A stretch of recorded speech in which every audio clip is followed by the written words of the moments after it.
रोहन को देर रात तक काम करने की आदत थी। एक रात ऑफिस से लौटते समय उसने देखा कि सड़क पर सिर्फ वही था। बाकी सब कुछ असामान्य रूप से सुनसान लग रहा था। अचानक एक बिजली के खंभे के पास उसे अपनी परछाई से एक और परछाई जुड़ती दिखी। उसका दिल तेजी से धड़कने लगा।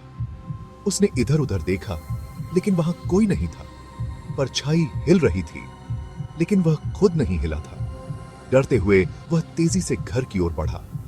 जैसे ही उसने अपने अपार्टमेंट का दरवाजा खोला और अंदर कदम रखा, उसे महसूस हुआ कि कोई उसके पीछे पीछे आया था।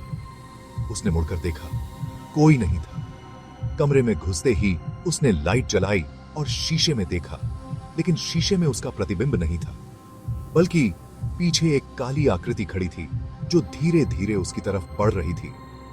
तुमने इसे देख लिया है, अब तुम भी इसका हिस्सा बनोगे, एक फुसफुसाहट उसके कानों में गूंजी। अगली सुबह रोहन का दरवाजा खुला मिला। उसका मोबाइल, लैपटॉप सब कुछ वैसे ही रखा था, बस रोहन नहीं था। लेकिन जब कोई उस रात वाली सड़क से गुजरता तो एक अतिरिक्त परछाई अब भी बिजली के खंभे के पास दिखती थी, इंतजार करती हुई किसी और के साथ जुड़ने के लिए।